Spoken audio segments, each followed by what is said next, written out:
7, 6, 5, 4, 3, 2, 1.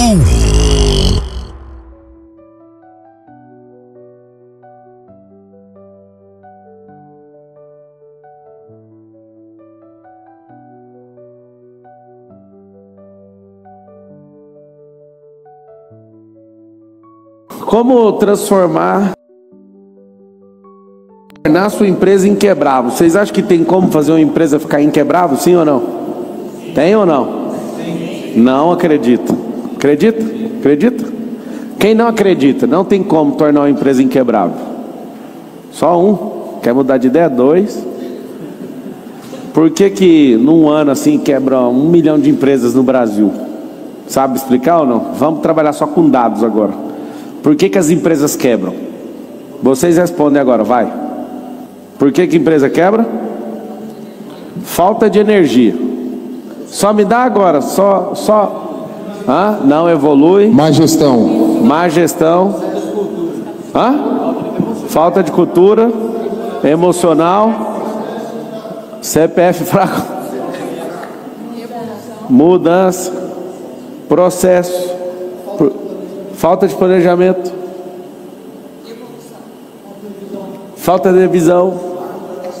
É o quê? Mas é muita coisa para quebrar uma empresa. Fala mais. Recursos humanos. Vamos lá, o que é? Tá, então vamos fazer um desenho aqui que aí nunca mais vocês vão duvidar do que eu estou falando. A empresa, ela tem uma data limite quando ela é aberta. Fechar uma empresa não é quebrar uma empresa. Presta atenção nisso aqui. Nós vamos copiar a natureza. Uma árvore, quando ela é plantada, ela cresce. Essa árvore, ela dura para sempre? Sim ou não? Sim ou não? Não. O que é quebrar uma empresa? Quebrar uma empresa é terminar ela antes da data prevista. Como a gente encerra um ciclo de uma empresa? Com legado, com cisão, fusão, venda.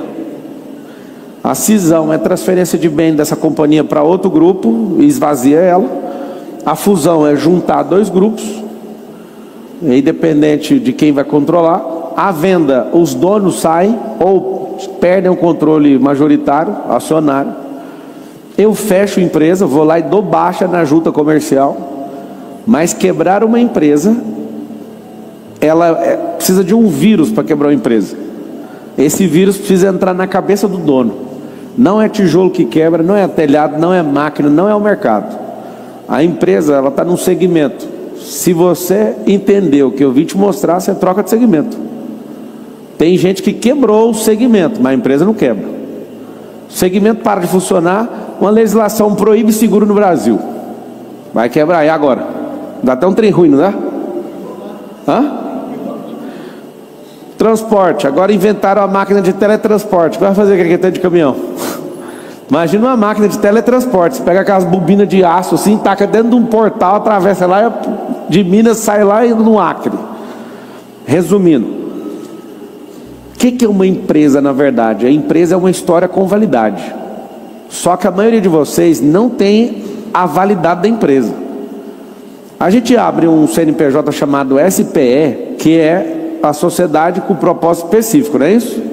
Cumpriu o propósito, ou cumpriu o que a gente escreveu lá, que é lógico, é o propósito, e encerra aquele contrato e acabou. Você vai montar uma construção, você chama alguns empresários, faz uma SPE com eles, a SPE chegou no destino, acabou. Então tem data para acabar. A árvore tem data para acabar e a empresa também tem que ter data para acabar. Ou da sua gestão, ou da sua propriedade, ou a data de um legado, ou a data de encerramento de uma companhia. Tem empresa que é aberta para cumprir um propósito. E a gente não sabe disso. A gente acha que a empresa é ad eterno. A empresa não é ad eterno. Se eu perguntar para cada um de vocês, vocês não sabem a data que vocês vão vender a empresa. Meus principais negócios que eu estou trabalhando para ser vendido, tudo tem data. Engraçado que esse tempo agora, a gente começou a observar um crescimento em alguns negócios que a gente já não quer mais vender. Então a gente está trocando a validade do negócio. O que é a parada da data? É o legado da companhia. Para mim, a data mais importante é a que vem por último, chama legado. A maioria dos brasileiros, eles têm uma empresa achando que isso aqui vai funcionar para sempre. Se você não tiver aqui mais, a empresa quebra porque você é a pessoa que é a própria empresa.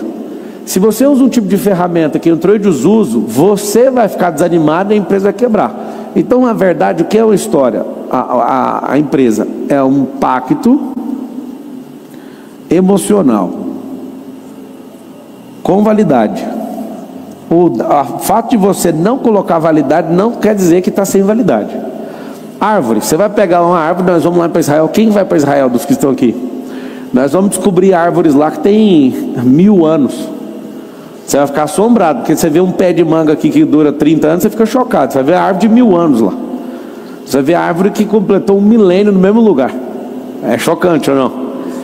Tem empresas que atravessam 400 anos, 500 anos.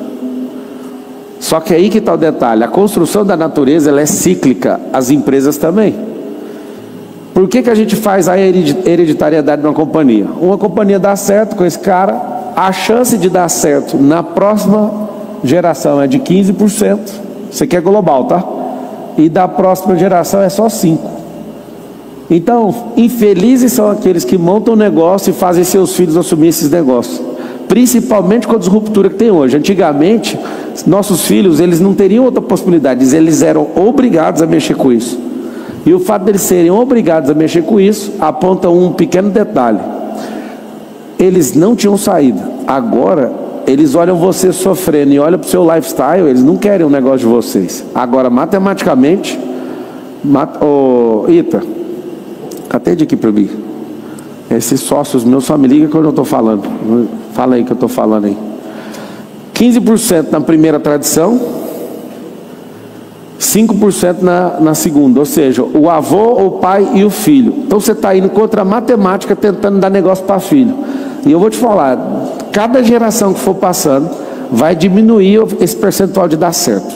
Então, de fato, as empresas quebram quando o pacto emocional é quebrado. O que é o pacto emocional?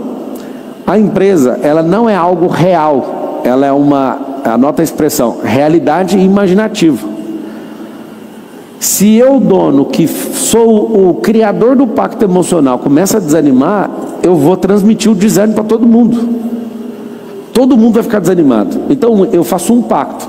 Quando eu chamo um sócio, o que eu estou falando? Eu preciso de alguém para reforçar o pacto emocional. Todo mundo aqui já sabe que você não tem um sócio porque você está querendo dividir o dinheiro. Acordou algum dia com vontade? Poxa, mano, estou fazendo 100 milhões, eu precisava dar 50 para alguém. Ficar com 100 milhões é muito. Alguém já pensou isso algum dia? Eu sou um cara gente boa, generoso, mas nunca passou isso na minha cabeça. Nunca. Vocês vão anotar um código aí de sociedade que é absurdo. A sociedade, ela uma hora vai ser injusta. Ou é agora ou é amanhã. Ela sempre vai ficar injusta. Vou explicar por quê. Porque você não é um gêmeo siamês com sócio. Então você vai crescer ou você vai regredir e alguém vai ver injustiça nisso. Às vezes para começar um negócio a pessoa foi muito importante, ela estacionou, não cresceu, não fez mais nada. Aí se começa a crescer muito, você olha para ela e fala, não faz mais sentido essa pessoa nessa sociedade. Eu falo isso para vocês porque eu já tive muita experiência porque nesses últimos 20 anos eu não parei de crescer nem um dia. Não fiquei nem um dia parado na vida, nem um dia. E aí você imagina quem está perto. Eu fico pondo pressão nas pessoas porque eu falo para elas assim, ó, vocês querem crescer de verdade? Aí a pessoa fala, quero. Então é o seguinte, eu vou pôr pressão em você, que senão nós vamos afastar rapidinho. O que acontece? Quando você continua crescendo, vai aumentar drasticamente a possibilidade de injustiça societária. Então você começa a crescer demais, você olha para a pessoa não quer fazer mais nada, e você fala, cara, chegou o dia. Aí a pessoa fala, não, mas foi eu que comecei o negócio. Para começar uma coisa, para escalar é outra, para explodir um negócio é outra. Cada fase é uma fase. E vale a pena você notar que isso aí é sabedoria. Chega uma hora que qualquer sociedade ela se torna injusta. Vamos lá. Existe o pacto emocional. O que foi? Perfeito, tu falou. Fala aí no microfone, vai, porque tem um negócio no peito aí que precisa desabafar. Eu ouvi ele falando assim, perfeito. Cara, é perfeito isso que tu falou. E eu falo assim, cara, como é que esse cara pensa um negócio desse? E é exatamente isso. É fases, a pessoa vai mudar de fase e vai chegar a um ponto que os objetivos eles são diferentes. Perfeito? Tem hora que a pessoa ela tá querendo entrar em negócio para fazer grana. E você está num outro patamar que você quer só proposta e não é grana. Você não consegue nem conversar mais com a pessoa. Eu lembro um dia que o cara ia dar super certo sendo meu sócio. Aí ele falou, eu vou fazer você ficar rico. E só falava de dinheiro. Eu falei, rapaz, amor, eu sou rico faz tempo. E o cara queria, porque queria fazer eu ficar rico. Você não está entendendo? Um dia um outro queria, acabou se afastando de mim, porque ele falou, eu acho que você trabalha pouco. Eu trabalhava só umas 15 horas por dia. Aí o filho de uma puta falava que eu trabalhava pouco. 15 horas, virado no giraia. Aí o cara falou, você trabalha pouco, eu vou anotar a sua agenda, eu vou fazer você virar um sertanejo. É por isso que eu uso essa expressão, eu não quero agenda de sertanejo. Todos estão com depressão, enfiados vou falar com a maioria, meu amigo, e depois vai ficar ruim. Eles estão tudo abençoados, Deus abençoe eles de tal forma, que eles têm um ônibus com a foto deles, eles moram lá dentro. Ou seja, eu falei, cara, eu não quero esse estilo de vida. Eu quero arrumar um jeito de trabalhar menos, fazer menos e arrumar uma ferramenta que trabalha para mim. Eu não quero isso, não faz sentido para mim. Então vamos lá. Por que a gente precisa tratar o que está na entranha de um negócio? O que está no negócio é um pacto emocional. Se eu desanimar de todos os meus negócios, acontece uma destruição em massa. Eu sei da importância que é o meu pacto emocional com todo mundo. Se eu começar a ficar contraditório no pacto emocional que eu criei, pelo menos todo mundo que eu formei até agora vai embora imediatamente. Vai demorar um pouco, tem gente que é apegado, mas eu consigo torcer o chassi do que eu construí e ficar muito ruim. Aí você fala, mesmo assim quebra? Só quebra, você vai escrever assim, ó, uma empresa só quebra se o dono desistir. Cara, mas eu não dou conta. Então você acabou de falar que você está ensaiando desistir. O não dar conta não significa que você vai quebrar, significa que você precisa de ajuda, não significa mais nada. Desistiu, acabou. Sei que é repetitivo aqui, principalmente quem é mentorado meu, mas eu vou falar. O que quebra uma companhia, o que quebra o cérebro de uma pessoa é a desistência, certo? Mas só, sério mesmo, como é que faz para não desistir? Você tem que desinstalar a palavra desistência da sua cabeça. Tem algumas coisas básicas. Por exemplo, se você vai anotar a sequência, coloca assim, ó, flexível, dinâmico versus rígido. Se você tem uma mentalidade rígida, é mais fácil desistir, porque você vai tomar você só desiste ali tomando uma pancada, e a pancada doída demais, você é rígido demais, você vai acabar chegando na destruição emocional. Então você tem que ser dinâmico, tem que estar pronto para mudança. Dinamismo versus rigidez, anota esse drive. Segundo, apesar de parecer que não tem nada a ver com a empresa, tá? Se você é uma pessoa que depende de elogio e de crítica, você vai parar uma hora ou vai ficar parecendo um cachorro precisando de ração, toda hora. De verdade, se você fica refém dos outros, é mais fácil do seu pacto emocional ficar abalado. O que eu enxergo de uma empresa é um pacto emocional. Esse pacto emocional cria uma narrativa para atrair pessoas de todas as formas: sócio, cliente, trabalhador. Gente, os stakeholders que ficam tudo em volta do negócio. Então o pacto emocional gera uma narrativa, a narrativa cria uma história, a história simplesmente tem prazo de validade. Driver número 1, ser dinâmico. Aí você pôs do outro lado lá que é ser rígido. Se você for uma pessoa rígida, você quebra fácil. Por quê? Porque na hora que eu falar para você ser desapegado, você não vai dar conta. Quem é dinâmico está pronto para tudo. Eu lembro que eu comecei uma turma de treinamento e estava dando super certo. Ganhei meu coração, dinâmico demais, que eu aprendi na Brasil Telecom. Talvez você não teve uma experiência dinâmica, né, para moldar seu cérebro. Eu vou te contar como é que era lá na Brasil Telecom. Tudo mudava o tempo inteiro. Parecia que era todo mundo esquizofrênico. Era uma ideia de contratar 1000 pessoas agora e do nada, não, vai me demitir. Contratou, não, mas já contratou, pode demitir 900, vai precisar só de tanto. E quem é normal não admite esse tipo de comportamento. Tem gente que sofre porque marca uma data, se você desmarca a data, tem gente que morre do coração. Isso é rigidez mental. Hoje teve o Primícias lá na escola e o tecladista olhou para mim desesperado. Cara, eu estou sem a fonte do teclado, o que eu vou fazer? Nada, aperta play numa música aí e vamos cantar. Se não tiver essa energia, minha cabeça é assim, ó, foda-se. Aí ele sentou, eu vi o constrangimento dele, ele sentou no teclado, estava lá, né? Ele sentou, você percebeu ou não? Que ele não estava tocando, deu para perceber lá? Ele sentou no teclado e cantou uma música que estava dando play. E ele sem graça, com a mão no teclado, e eu rindo, eu falando, rapaz, o cara está preocupado até agora com a falta da fonte. Só que a fonte é Deus, tem nada a ver com fonte de energia. Se acabar a energia, a gente canta do mesmo jeito e vamos embora. Tem gente que sofre. Como é que vai ser? Meu Deus, olha aqui, faltou. Ou seja, isso é rigidez emocional. Dinamismo é o seguinte, não deu, não deu. Não deu, eu vou fazer o quê? Nada. Vou mudar minha mentalidade, que eu sou dinâmico, eu estou preparado para outra loucura e vamos embora. Mesma coisa, você perde dinheiro, fica maluco. Isso é rigidez mental. Se você for dinâmico, você libera isso rapidinho. Então vamos lá. Se você trabalha essa dinamicidade, você está preparado o tempo inteiro para não esperar. Sempre na trilogia da natureza, na formação trilógica de tudo, espírito, alma e corpo, passado, presente e futuro, altura, largura e profundidade, proto, eletro e neutro. É a natureza divina, vocês têm compreensão disso, não tem? Começo, meio e fim. O que você tem que analisar? Você precisa de analisar que tem sempre gente que é arrastado por tendência, tem gente que está na tendência e tem uns criadores de tendência. Quem cria tendência são os dinâmicos.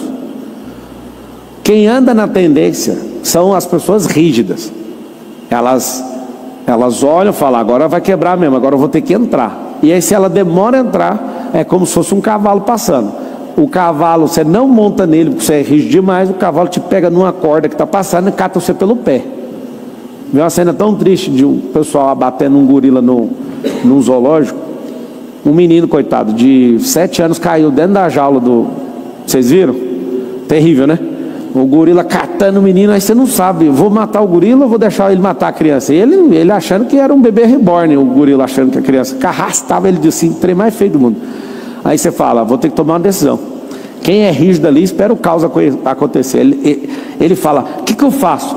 Ele nunca dá conta de ir para um quebra-pau, porque ele é tão rígido, ele fala, peraí, se a criança caiu, o problema é do pai, o cara que é dinâmico, fala, cara, infelizmente você vai ter que passar para daqui para depois. Pá, foi e matou o gorila.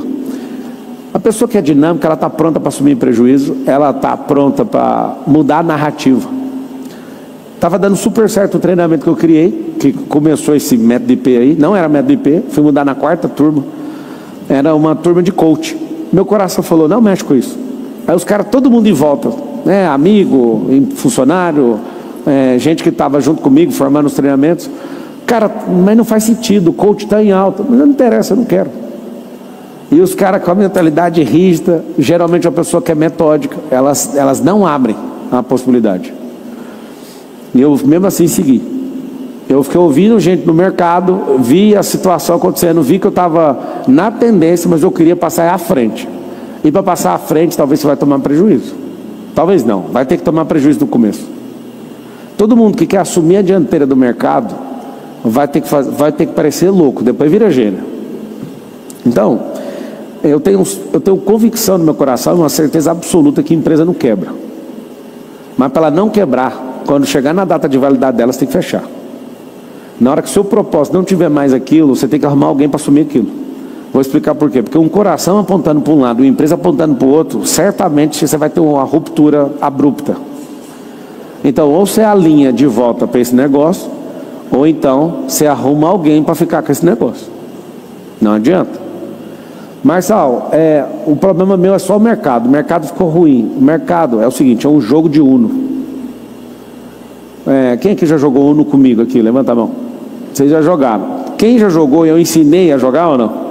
É meu prazer. Tem 3 eixos no jogo. A sua mão é a sua vida. O baralho na mesa é o mercado. E os jogadores são os players, são os concorrentes.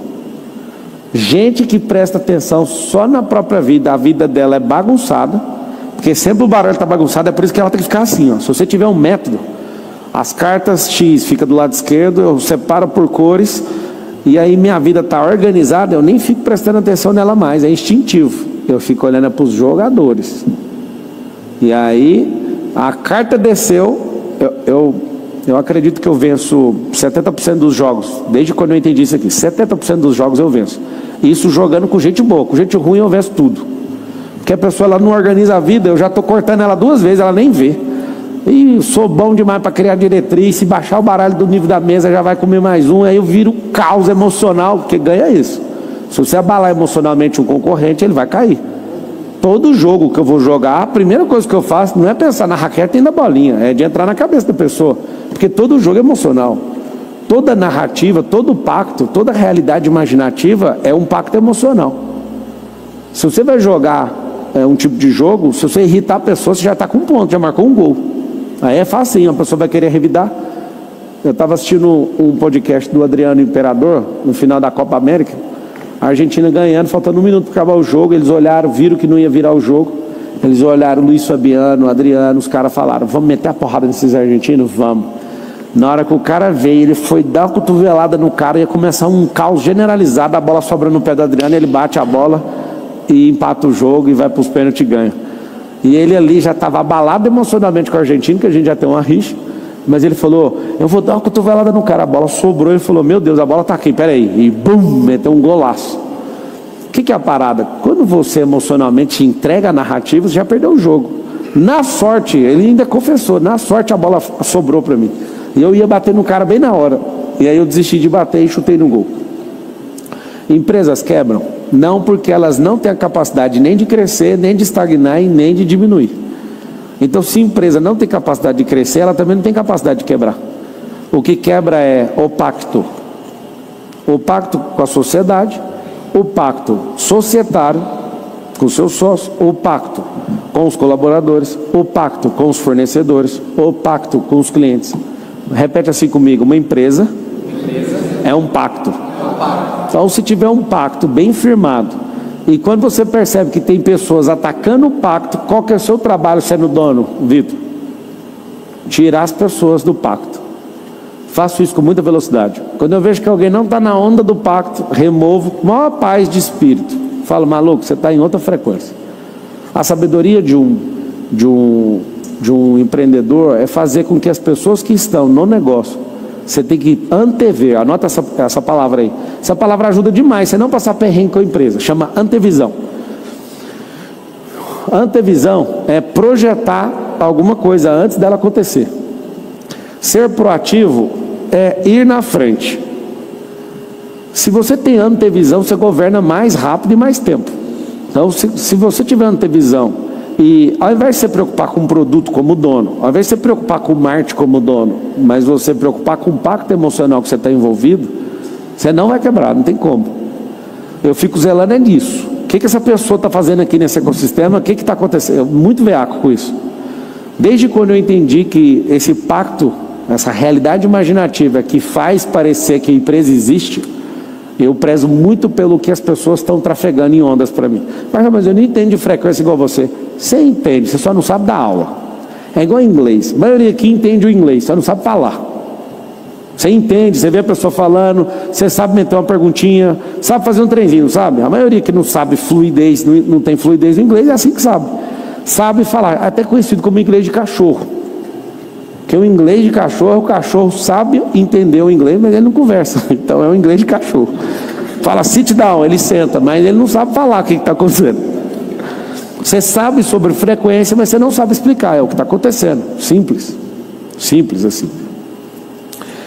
Eu quero aprofundar esse negócio do pacto, porque depois que você entender tudo que eu falar, eu vou responder a mesma coisa. Aí você vai ficar puto aqui nesse evento. Se eu estou prometendo para você que a empresa não quebra, a empresa não quebra. Só que você tem que escrever. Escreve essa sequência. Empresa não quebra, não entra em estagnação e também não cresce. Ela não faz nada sozinha. Só de você se livrar disso, entender que é o pacto, que a empresa é uma situação inanimada, de uma realidade imaginativa, de um pacto emocional que você fez, construiu uma narrativa, uma história, você fala, é isso? A gente veio discutindo de Nova York até aqui, eu te falei, né? Construir uma ferramenta, né? Matriz de confiança. Vamos colocar quanto que está aí? Ela foi escrevendo, eu dei umas ideias para ela, faz isso aqui, você estava assistindo, né? Foi louco ou não? Loucura, né? O que você achou? Na verdade, a maioria das... Não, no guardanapo. Você guarda aquele guardanapo. Vou fazer um leilão daquele guardanapo. Na verdade, eu fazia muitas coisas que a gente conversou, mas não sabia exatamente o nome correto que você colocou, né? E não fazia a escorização, e não fazia a gestão do relógio inteiro. Se você fizer a gestão, como dono, você nunca entra. Gente, põe uma coisa na cabeça de vocês. Muito legal. Existe um monte de gente que ensina e gente de resultado. Eu não vou desrespeitar o entendimento. Cada um tem um nível. Não é o fato do cara ter mais dinheiro ou menos dinheiro que vai falar que o negócio está certo. É até onde você consegue. Tem um limite emocional para cada um. Tem gente aqui que ficaria muito mal se não participasse da operação da empresa. Então vai, velho. Mas posso falar? É muito mais inteligente você guardar o Allspark do Transformers do que você ficar parecendo uns Decepticon o dia inteiro decepcionado com o que você criou, cara. Guarda só aquela caixa que eles ficam brigando. Deixa eu explicar. Pensa no filme, guarda só a caixa, chama Allspark. Seja o defensor daquilo, que é o pacto do negócio. Não, eu quero ir pra porrada. Então vai, cara, vai que você vai se lascar.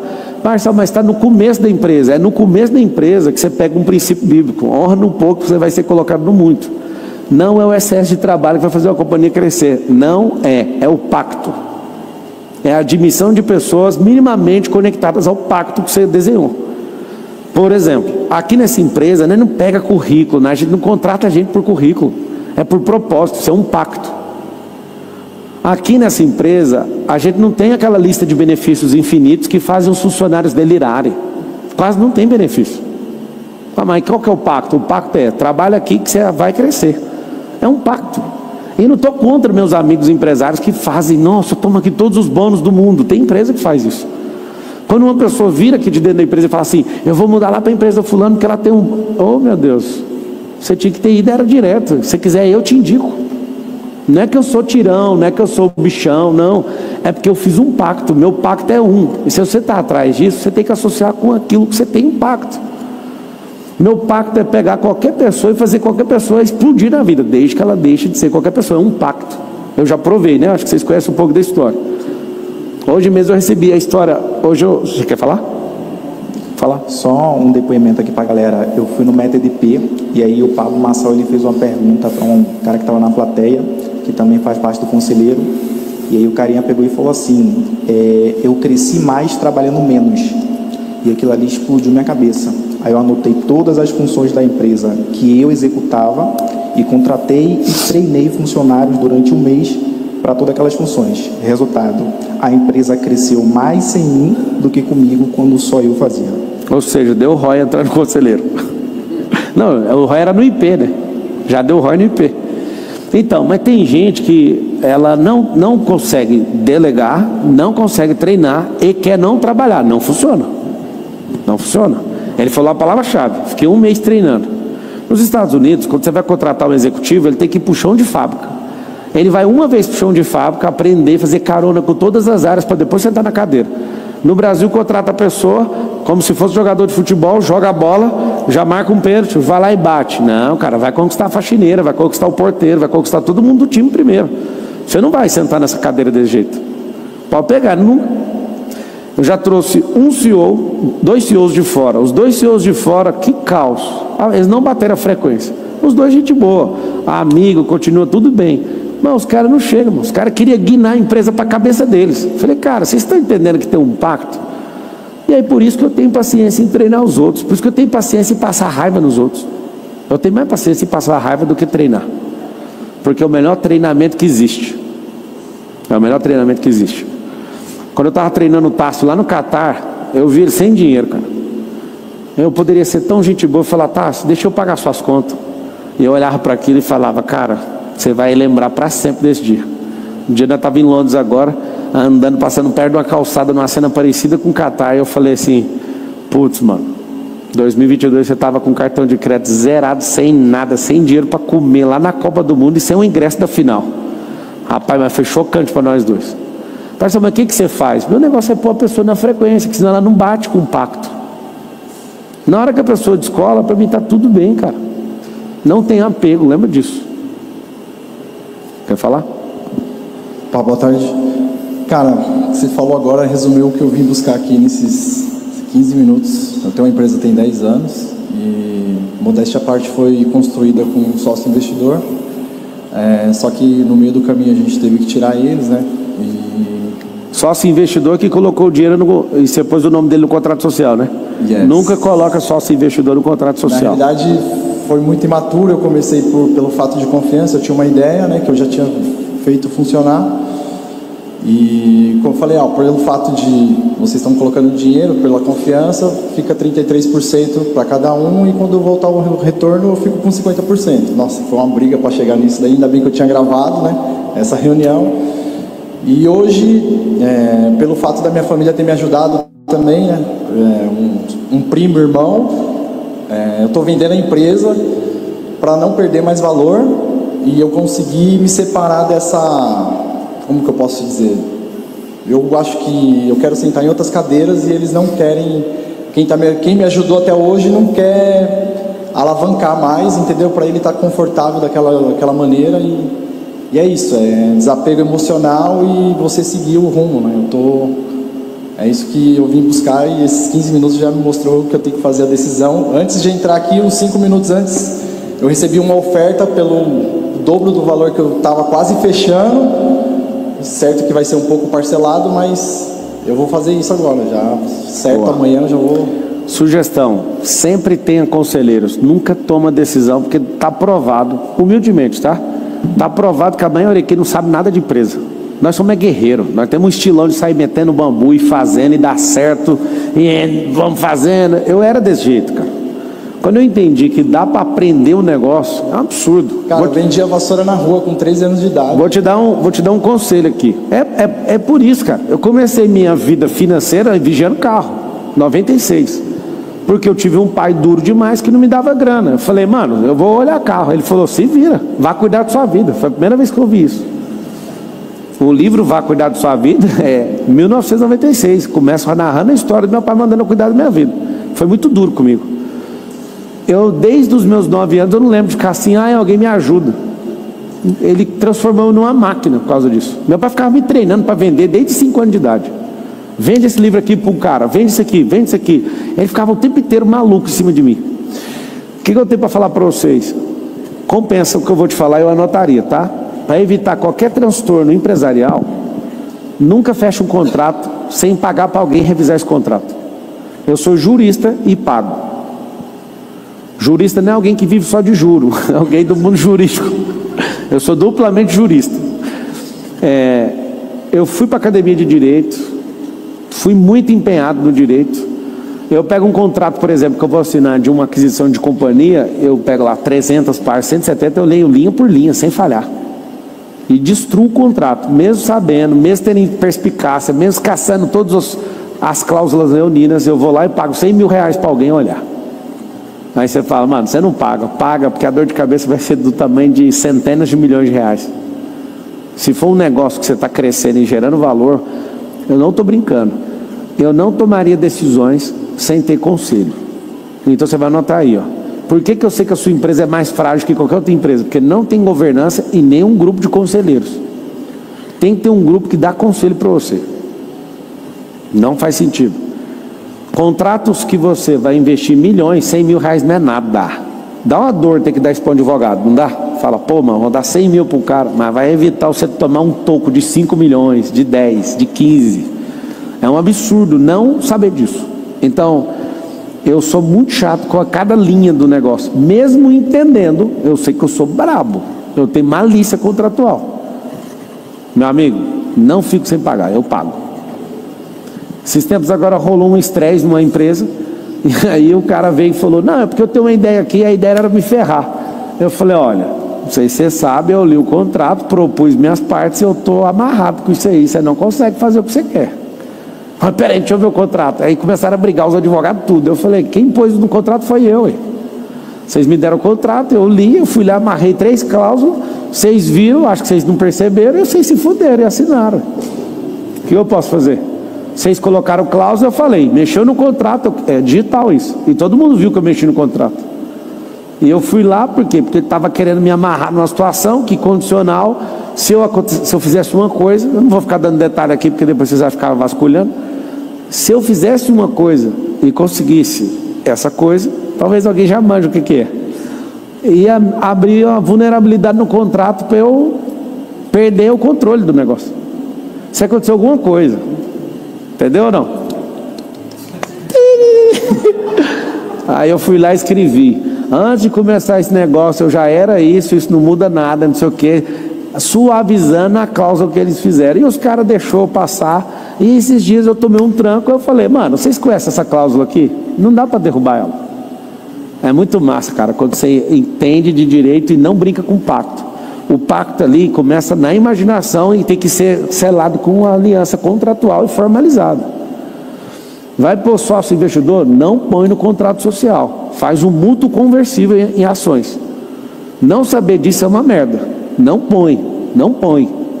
Tem gente que fala, eu quero só o dinheiro. O dinheiro mais caro do mundo é de um sócio que não vai fazer nada. Anota aí, Smart Money.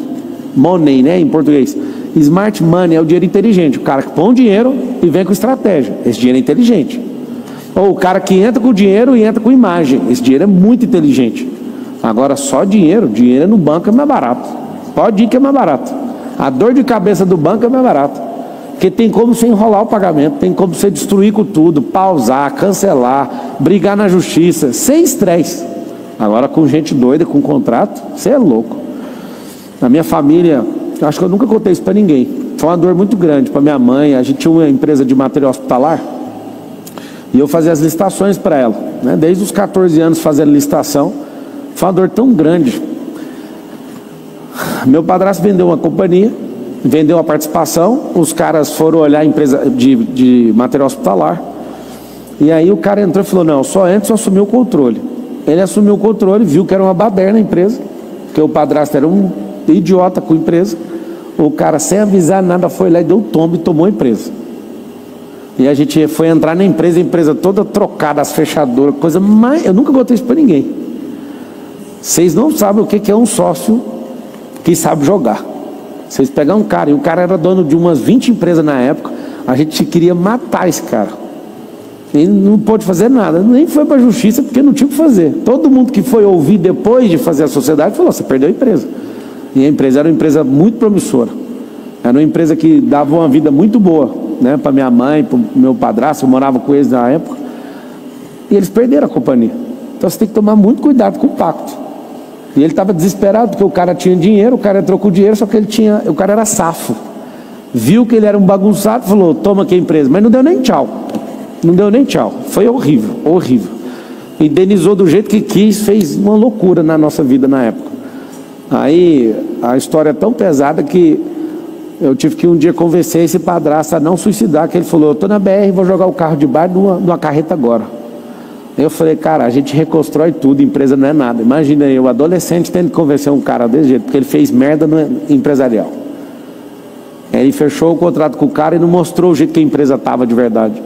O cara descobriu, não quis nem conversa. Foi lá e tomou a empresa dele. No dia para a noite não tinha nada. E a empresa faturava muito, eram as licitações. Vocês imaginam o que é licitação no governo, né? De medicamentos. Era terror. Era muito dinheiro na época. E deu tudo errado. Tudo por quê? Porque o cara não soube entender, mostrar o pacto que ele tinha, não fechou um pacto com o cara. O cara, quando viu que era problema, foi lá e só pôs para fora. Esse negócio do pacto é muito forte, porque se eu perguntar para quase todos vocês, vocês não vão saber o que é que vocês estão, o que é o pacto de vocês. Vocês começaram um negócio igual vestibular. Ah, eu vou montar uma empresa, sabe por quê? Porque eu quero dinheiro. Quando faltar o dinheiro, acabou o propósito. O pacto era só dinheiro. É por isso que quebra. Porque o que você vislumbrou foi fazer grana. A gente não pega um negócio para a gente crescer. A gente não pega um negócio para multiplicar a gente. Eu não estou procurando negócio. Ninguém entende isso. Estou procurando gente. Se eu achar uma pessoa com coração ensinável, mentalidade igual a minha, ou pelo menos o mesmo rumo, e essa pessoa quiser crescer, nós vamos explodir, cara. Nem tem chance. Pablo, como a gente pode aumentar a frequência do grupo, ou dos sócios e dos empregados, se eles não quiserem? Só aí tem que dar a oportunidade deles prosperar em outro lugar. Mas aí, que nem no caso, eu vou ter que sair. Mais fácil ainda. Mais fácil. Opa, eu não tenho nenhum apego com a empresa. Quando alguém me dá um tranco ali, ele fala, então nós vamos entender. Eu falei, então tá, quanto você quer na sua parte? Aí o cara fala o preço alto, ele caiu na besteira, então paga o mesmo tanto da minha que eu tô fora. O jogo mais simples do mundo. Nossa, obrigada pela... É o jogo mais simples do mundo. Eu nunca falo que quero tanto. Eu deixo ele falar quanto que ele quer no dele. Ele fala quanto que ele quer no dele, eu falo, então paga o mesmo tanto no meu, que pode pagar parcelado, tá tudo certo. Tô de boa. Microfone não. Alguém suspeita do motivo que eu estou fazendo esses workshops de empresa? Alguém sabe ou não? Eu percebi que no Brasil não tem gente que entende de empresa, cara. É uma questão de cultura nossa. A gente não entende, a gente é comerciante. E na sorte a gente vira mega empresário sendo comerciante. Tocador de lavoura. Pablo, eu sou a prova real que você entende muito de empresa. Aprendi com você há muito tempo atrás. Botei em prática. Se soubesse que eu botei em prática, aprendi. Acho que você mandar a conta, acho que com 100 milhões não pagaria. Mas vamos lá. Hoje, justamente, eu vim nesse evento por essa pergunta que eu estou emocionalmente agarrado à minha empresa. Hoje eu criei uma empresa. Eu comecei pós-pandemia com várias orientações suas, de desconstruir e construir de novo. Pra você ter uma ideia, na pandemia eu comecei com auxílio emergencial, comprando fone de ouvido, vendendo via tráfego, fui construindo um império. E o que acontece hoje? Hoje a empresa eu não dependo de sócio, não dependo de dinheiro, porque ela faz dinheiro sozinha. A mão de obra que eu preciso é eu e a Karine, que somos sócios meio a meio. Eu tenho hoje uma proposta do próprio Cimenzato, que me deu uma condição X, que ele me dá 10 a 20 milhões na empresa. E uma outra proposta que o ano que vem eu consigo bater essa meta é 400 milhões. Mas eu não quero fazer isso. Eu estou errado em querer ter paixão na empresa, falar, não preciso, eu quero sozinho, o dia que eu morrer a empresa fica. E com a intenção de gerar um legado, que a empresa vai continuar até antes de você chegar. O rapaz estava falando sobre inteligência artificial. Hoje, se eu morrer hoje, a minha inteligência artificial, ela passa tudo que eu sei para